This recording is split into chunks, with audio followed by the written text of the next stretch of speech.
Os pecados mortais mais comuns nos casamentos. Infelizmente, hoje, praticamente a maioria dos casamentos apresentam estes pecados, pecados graves, pecados mortais.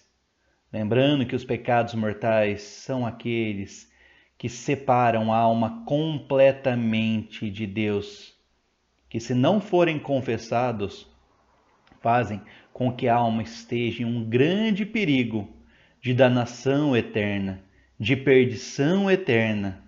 Coloca a alma em uma situação em que a alma está indo em direção ao inferno. E por isso é muito importante conhecer quais são esses pecados que se tornaram tão comuns, tão banais. Hoje já não se alerta mais, já não se fala mais, não se condena mais. Pecados gravíssimos, mas que se tornaram comum, se tornaram uma prática generalizada em grande parte dos casamentos. E claro, deste modo, sendo que as famílias estão corrompidas, isso explica por que as sociedades também estão desse jeito, por que os países estão dessa maneira, porque o seu fundamento, que é a família, está destruída por ela mesma. Vamos ver quais são esses pecados mais comuns. Mas lembrando, para que o pecado seja grave, é necessário que a pessoa tenha consciência que esses atos graves que ela está cometendo, tenha consciência que são errados, que são atos pecaminosos. Caso a pessoa não saiba disso, não é pecado grave. Mas a partir do momento que ela sabe, ela deve romper com essas práticas. Então é muito importante que se veja, porque infelizmente hoje falta catequese, já não se ensina mais, já não se fala, já não se mostra a verdade. Então vamos ver quais são esses pecados que são tão comuns nos casamentos, pecados que são graves.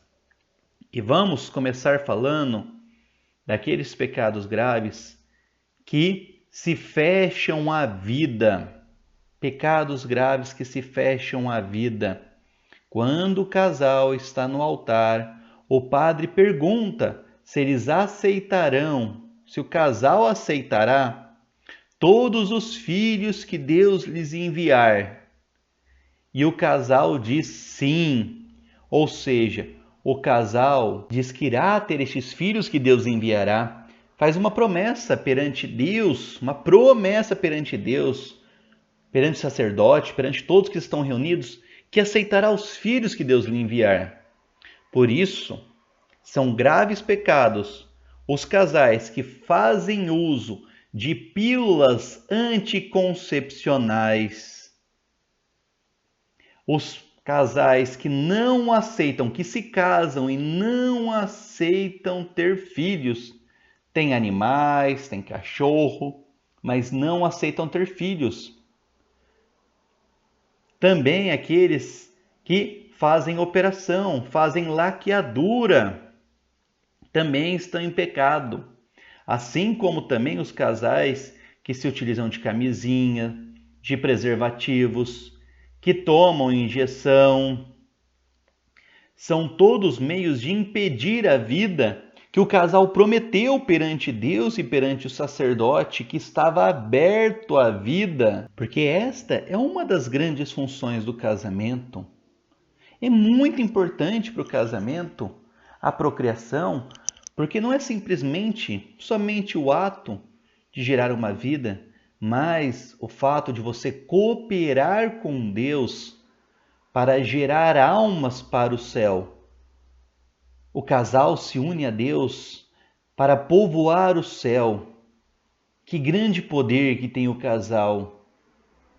Deus, por meio do casamento, concede essa grande dádiva para que possa conceder muitos filhos e o casal possa colaborar, participar ativamente na grande multiplicação das almas no céu.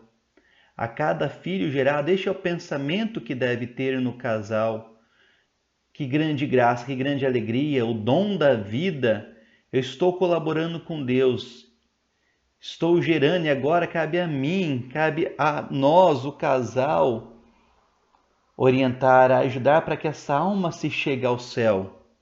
Por isso que todos esses meios, os preservativos anticoncepcionais, operações, tudo que faz com que o casal fique fechado, está impedindo a vida que Deus quer enviar, tudo isso faz com que seja um pecado, porque está impedindo a vida, está impedindo que uma alma chegue até o céu, uma alma consiga ter a graça de ter a eternidade. É claro que vivemos uma situação, tempos difíceis economicamente, sempre foram, sempre tem as dificuldades, faz parte. Mesmo se a pessoa for sozinha, ela vai ter suas dificuldades. Mas se Deus está enviando, com certeza Deus ajudará. Deus dará todos os meios, todas as graças para o sustento daquela alma. Claro que aqui não estamos falando em luxo, não estamos falando em uma situação de ostentação, mas o necessário, o básico. Sim, Deus dará, assim como Deus deu a vida, Deus vai conservar aquela vida com a colaboração do casal. Nos tempos de outrora, do passado, os avós e bisavós conseguiam 10, 15, 20 filhos e hoje os casais não conseguem nem ter um. Quantas mais facilidades nós temos hoje, quantas mais situações de facilidade, quanto mais conhecimento nós não temos hoje, deveria ser um facilitador. Eles conseguiram em situações muito mais difíceis, muito mais precárias. São questões que podem causar um pouco de insegurança, um pouco de dúvida, mas Deus há de prover, Nossa Senhora com São José com certeza intercederão por aqueles que vão desejar fazer colaborar com a vontade de Deus. Porque esta é a vontade de Deus, gerar almas para o céu. E por isso é muito importante que o casal esteja aberto e esteja totalmente aberto à vida e rejeite todas essas opções e tenha os filhos que Deus quer lhes enviar e também não somente ter os filhos, mas primeiro batizá-los. Então, os casais católicos que não aceitam batizar os seus filhos estão se fechando as portas do céu para que aquela alma se torne filho de Deus. Quantas graças não vêm pelo batismo? Quantas e quantas graças aquela alma se torna filho de Deus? Muitos casais hoje querem esperar que o filho se torne maior, jovem para decidir. Mas se para questões de remédio nós damos o que é melhor, porque para questões espirituais que são mais importantes ainda nós não damos o batismo. Muitos querem esperar o filho ficar muito grande para ficar bonito nas fotos, mas nós estamos colocando a salvação de nosso filho em risco, negando o que é de mais importante. O dia mais importante da vida de uma pessoa é o batismo, porque é por meio do batismo que as portas do céu se abrem para aquela alma. Com certeza é o dia mais importante, porque até então o dia do nascimento é importantíssimo, sim, mas é o dia do nascimento de uma criatura. Agora, o dia do batismo é o dia que aquela criatura se torna filho de Deus. É algo totalmente sobrenatural. Aquele ser se tornar um filho de Deus, estar em estado de graça, remover o pecado mortal, isso é mais magnânimo, mais grandioso do que a criação de inúmeros mundos que Deus poderia fazer. Então, o casal deve batizar os filhos e deve batizar com uma certa pressa, com uma certa urgência, não esperar. Então, primeiro batizar e depois educar na fé católica. Não somente deixar para a igreja, começar a falar da fé só levando na igreja com 7 anos na primeira Eucaristia, para que o filho tenha 1 hora só de aulas por semana, mas que os pais tenham essa função desde pequeno, ensinando a rezar as 3 Ave-Marias quando acorda, 3 Ave-Marias à noite, ir aos poucos ensinando o terço, ensinando aos poucos sobre Nossa Senhora, sobre São José, sobre os santos, e aos poucos ensinando sobre a doutrina. Isso tudo é importante, é a missão dos pais, conduzir essas almas para a sua salvação. Porque os pais têm uma grave responsabilidade sobre os seus filhos. No dia do juízo, com certeza será perguntado o que os pais fizeram pela salvação das almas de seus filhos. E aqui muitos só pensam nas questões materiais, em dar uma escola, em ver determinadas questões, em dar alguns bens, brinquedos, mas uma função essencial dos pais que está esquecida é a educação religiosa. Quantos materiais bons nós não temos, quantas iniciativas estão surgindo, bons livros, bons materiais de catequese. E assim, com certeza, aquela família vai se fortalecendo. Isso só faz bem para o casal, faz bem para toda a família. Essa abertura, quantas graças não vêm. Aí a família vai fazendo o cenáculo junto, vai cada vez mais criando uma relação não somente humana, emocional, mas espiritual. Como isso não fortalece a família e como isso vai preservando de males grandiosos que nós temos nesses tempos. Então é muito importante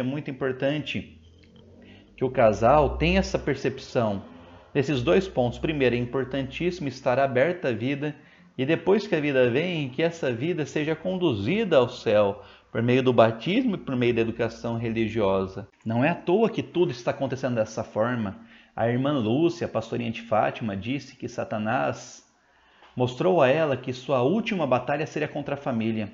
Então, de que grande força dispõe Satanás para atacar a família? Através de propagandas, através dos meios de comunicação, através de toda uma série de pressões para fazer acabar a família, acabar com a função, acabar com a missão, a vocação da família, mostrando que não tem necessidade de filhos, mostrando quanto que os filhos são incômodos, são pesos, são cruzes, são obstáculos, que o casal deve só viajar, que a mulher deve esperar até ter 30 e poucos anos, que é mais importante a profissão, que não tem problema usar desses anticoncepcionais, não tem importância fazer aborto, que lembra não, pecado gravíssimo, não tem importância, e o demônio vai colocando todo esse tipo de sugestão em todos os lugares, fazendo isso parecer uma prática comum, uma prática normal. E desse jeito ele vai acabando com a família, vai acabando com a sociedade, cada vez mais vai se apoderando do mundo como hoje nós temos percebido. Então as famílias têm um grande papel, através da vida, tem um grande papel na luta contra Satanás nesses tempos finais que vivemos. Que Nossa Senhora e São José, eles possam interceder pelas famílias e ajudar para que surjam muitas famílias numerosas, famílias santas, e cada vez mais o céu possa ser povoado e o poder de Satanás possa cada vez mais rápido ser derrotado.